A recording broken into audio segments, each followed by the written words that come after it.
विश्वास तो है। मैं यहाँ पे उड़ीसा वेस्ट बंगाल का जोनल हेड हूँ और वाइस प्रेसिडेंट के तौर पे कंपनी में काम कर रहा हूँ। सबसे पहले तो मैं ये बोलूँगा, महाप्रभु का आशीर्वाद, बच्चों की मेहनत, उनके पेरेंट का सपोर्ट, एलन सिस्टम और टीचर्स की मेहनत, ये सब मिल के रंग लाई है। और जो हमारा हंस दारू का बच्चा है वो AIR all India rank 39, Navneet Priyadarshi जो उड़ीसा स्टेट का जेई मेन 2025 का टॉपर भी है, उसकी ऑल इंडिया रैंक 97। और इसके बाद भी 1000 में 5 बच्चे अभी तक कंपाइल हो चुके हैं, 2000 में 10 के आसपास कंपाइल हो चुके हैं। आई थिंक 1-2 घंटे में और रिजल्ट, क्योंकि सुबह से ही हम लोग का सेलिब्रेशन में हम लोग लग गए तो अभी पूरा कंपाइलेशन हो नहीं पाया, लेकिन क्वांटिटी और क्वालिटी दोनों के हिसाब से रैंक बहुत अच्छा है। इसके अलावा कोटा में भी सर हमने इस वर्ष जो है टॉप 100 में 42 स्टूडेंट्स, 42 स्टूडेंट क्लासरूम प्रोग्राम के, क्लासरूम बोले तो ऐसे बच्चे जिन्होंने एलन में कम से कम 2 साल क्लासरूम में स्टडी किया हो, ऐसे बच्चे 42 हैं। टॉप 10 में 4 बच्चे एलन कोटा के हैं। और उससे सबसे अच्छी बात यह है कि जो ऑल इंडिया रैंक 1 है उसके फादर ने भी 1994 में एलन से ही पढ़ाई की है। तो ये एक सब कुछ संभव हो रहा है। और जहाँ तक भुवनेश्वर की बात है, इस साल 2 हैं टॉप 100 में, अगले साल का टारगेट 5 है और 2027 तक हमारी कोशिश है कि हम एलन भुवनेश्वर को एलन कोटा के पैरेलल लाएं। लक्ष्य की है कि हम बच्चों को एक अच्छी शिक्षा दें, उनका कैरियर बने। जो भी बच्चा यहाँ पर आए वो चाहे जिस भी लेवल पे हो, चाहे वो ऑल इंडिया रैंक 1 बने या उसका सिलेक्शन ना भी हो, लेकिन एटलीस्ट वो लाइफ में फेल ना हो, कहीं ना कहीं वो कुछ ज़रूर कर पाए, ये अपनी हमेशा कोशिश रहती है।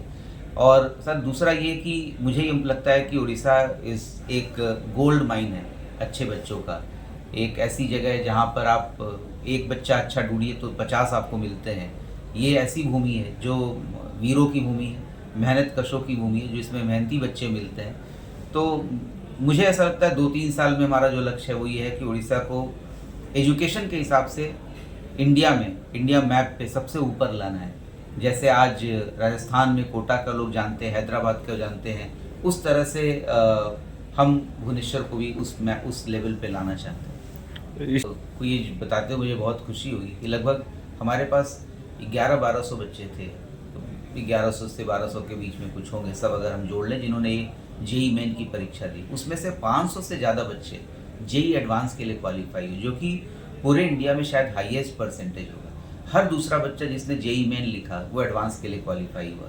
अब इन 500 बच्चों में से अभी हमारे पास फाइनल लिस्ट तो नहीं आई है, बट मेरा ऐसा अनुमान है कि लगभग 100 के आसपास हमारी सीटें होंगी।